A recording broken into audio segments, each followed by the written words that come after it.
Hey everyone. Hello, hello. Good afternoon. How are you doing? I hope you're doing well. As for myself, I'm doing decent. It is 10:30 in the morning and I am walking to the grocery store before it gets too hot out. So I figured while I'm walking, I would chit-chat with you guys. And I wanted to take a moment to talk about conspiracy theories. I want to talk about how it is important to stay balanced. Yes, some of these conspiracy videos are really interesting, they're really entertaining, some of them really make you think. And then there are other ones that are just way out there. So, you know, you kind of have to really have a good balance. Don't go crazy watching all these conspiracy videos and then thinking everything is accurate, because oftentimes they are not accurate. We may think that we have an idea what's going on in people's lives, but unless you're actually there, it's hard to tell. Now, of course, those of us who know the craft and rituals and how they work, we might be able to see a little bit more than the average person just because we know the lifestyle, but that still doesn't mean that we know it all. I got a rude awakening, a slap in the face, shall we say, the other day with a video. There's this one major site I watch, which is a conspiracy site. I'm not going to name it because I don't want people to go looking for this. But they had a video pull up and it was called the Something Somebody Curse. Not the Kardashian curse, but another person who's very, very famous. And then when I had seen this video, I was really sad because it's a case that I know very, very well. And during this conspiracy theory video, they were giving their input on how this actor had died, what they think happened, and how they believe that they were either part of the lodge, or it was a satanic ritual, or they belonged to the Illuminati and it was a hit, blah, blah, blah. All these different things, to which none of them were accurate. And I could say that because, well, it was my daughter's father who did 20 years for the crime of this person.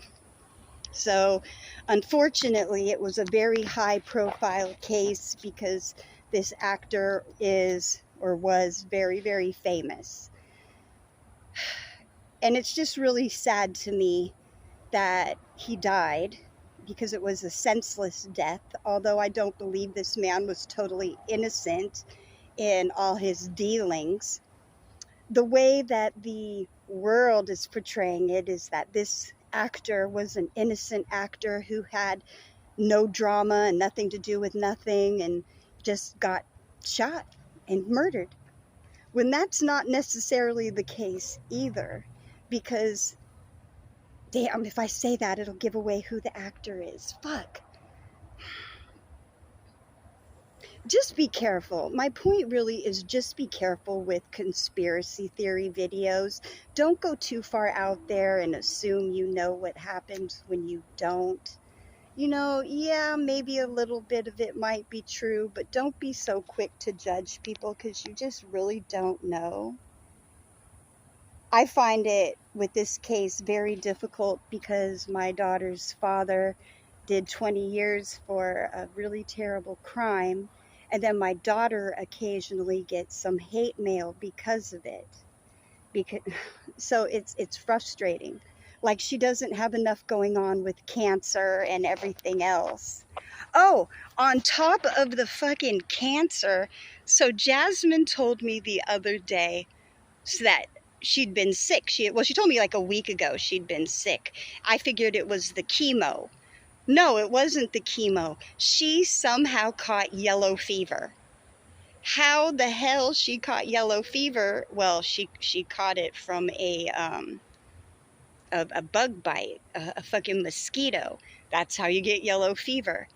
The doctors were shocked. They were like, have you been out of the country? Have you been to Africa? Have you been somewhere? Because the rate of infection out there is much higher. It's like 90% of cases of yellow fever are from Africa. And she was like, no, I haven't been out of the state, much less out of the country lately, because she's sick. She's going through chemo and stuff. So now, on top of everything else, she has yellow fever. Wow. So please continue to say prayers for Jasmine. She really needs them. Also part of this, I believe, comes back in a way as karma, a life for a life, so to speak. If you remove a life and then you have children, it is possible that one of your children may have something happen to them.